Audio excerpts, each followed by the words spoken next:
Hey, what's up everybody? Welcome back to my channel. My name is Steve and I'm here with Paycheck to Paycheck. In today's video, I'm going to be wrapping up and finishing my 3-part series on budgeting. Now remember, I am not a financial advisor and I do not work in the finance space at all. I'm literally just this random guy on YouTube that is making videos to entertain and educate you as much as I possibly can for 6 to 15 minutes at a time. And I want to give you as many actionable concepts as I possibly can so that you can just take charge of your life and your finances and live your best life, because your time is the one thing that you can spend but never get back.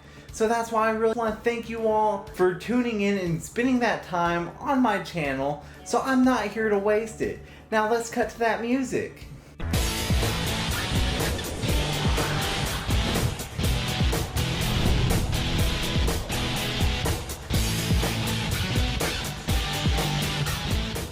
So there are plenty of channels out there, plenty of books, and plenty of websites and sources that can really help you take charge of your life and of your budget. So I'm going to link a bunch of these sources down in the description below, and these are going to be sources that I personally use to help take charge of my life.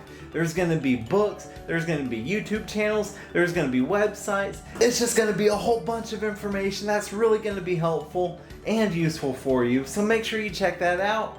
And remember, I am not affiliated with any of those sources down there. However, just because I'm not affiliated with them doesn't mean that I can't share them with you all, and doesn't mean that I can't help you learn about them so that you can make the most of it. So with that being said, when it comes to your budget, there's a couple different ways that I like to go about doing it. And remember, the first step whenever it comes to your budget is to get out of debt. And you can do so in one of two ways. You can get out of debt with like the debt snowball plan or the debt avalanche.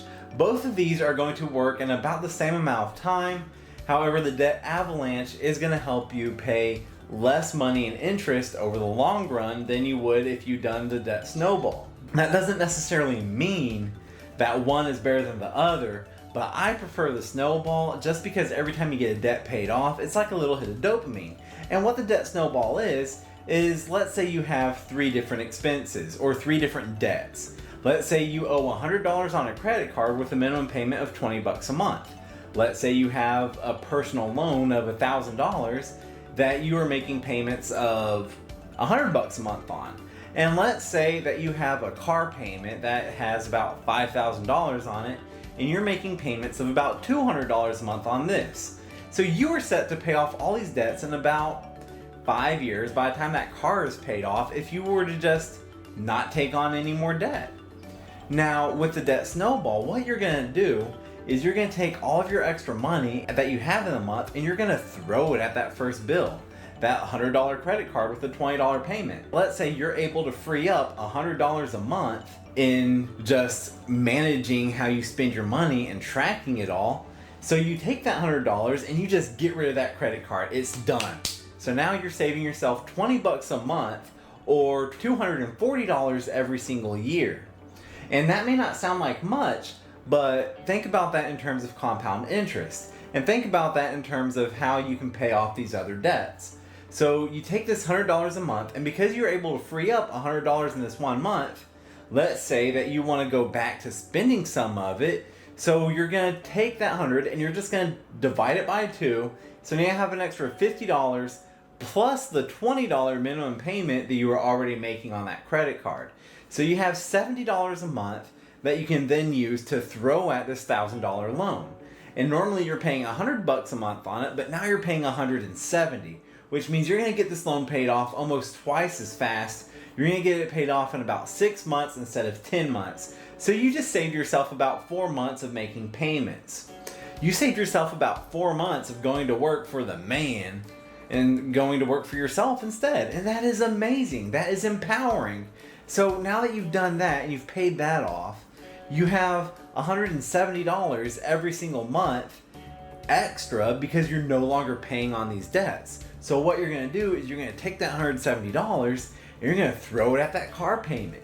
So now you're making a grand total of $200 for that normal car payment plus $170. brings you up to a grand total of $370 a month that you're paying on this car, and you're gonna have that car paid off in about 2.5 years instead of the normal 5. So now you're debt free. It took you 2.5 years, and now you have freed up in your monthly expenses about $500 every single month.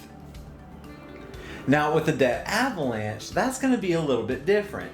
Let's say that you had, on that car payment, you had a 16% interest rate, and on that loan you had a 20% interest rate. Ooh, 20%. But that credit card, let's say you had a 23% interest rate. So what you're gonna do is you're gonna pay off that 23% interest rate as fast as you can. Then you're gonna go straight to that 20% interest rate, followed by that 16% interest rate. Now, this doesn't really work any differently in this example because you're still paying off the same debts in the same order, but it's a concept of paying that higher interest rate all the way down to the lower interest rate.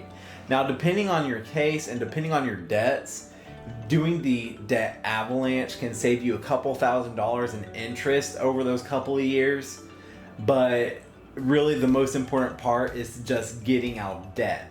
So now that you have this extra $500 a month, give or take, you have $500 a month that you can then invest. So $500 a month over the course of a year is 5 times 12. So now you have $6,000 every single year that you freed up. Now that is enough to max out your Roth IRA. And that is very powerful because you're putting money into your Roth IRA that's already been taxed. And now whenever you draw on this money in retirement, you're not going to get taxed on it.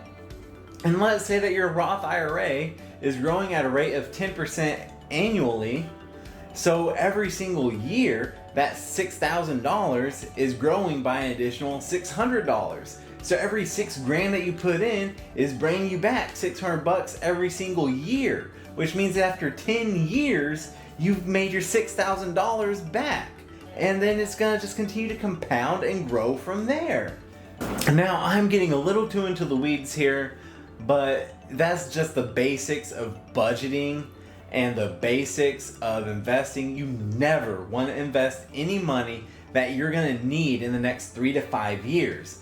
And this is something that is so fundamentally important because I didn't learn that whenever I first started investing.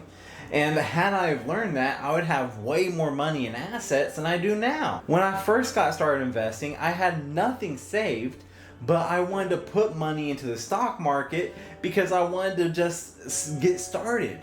And what ended up happening is after a few months went by, I had to ultimately draw on that money. I had to sell these stocks so I could pay my bills, and that was a big mistake. I had bought 5 shares of Tesla at $200 a share, so I had $1,000 in Tesla stock. This was about a couple of years ago when Tesla was trading for around $200 a share. Now, I sold those shares just a few months later. I sold them at a loss. I sold them at about $190 a share, so I didn't incur a taxable event, but I did so I could pay some bills because I was not that responsible. But what ended up happening is I sold those shares, and now if you look at Tesla stock, it's trading for about $1,000 a share, which means that is a grand total of $800 a share. 5 times 8, $4,000 that I have effectively lost just because I didn't know what I was doing and I sold. So I don't want you to make the same mistakes that I made. Instead, I want you to be able to just take the most charge of your life. So don't start investing until you have money saved. And when you have money saved, it's going to be so empowering and you're going to feel so much better because you're no longer going to be paycheck to paycheck.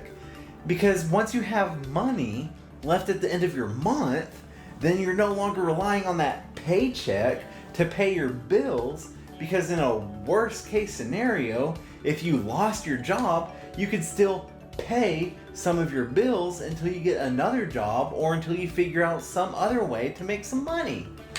So thank you guys so much for tuning in, and I hope that you can remember this one important fact in your life, and that is if you never stop learning, then you will never stop earning.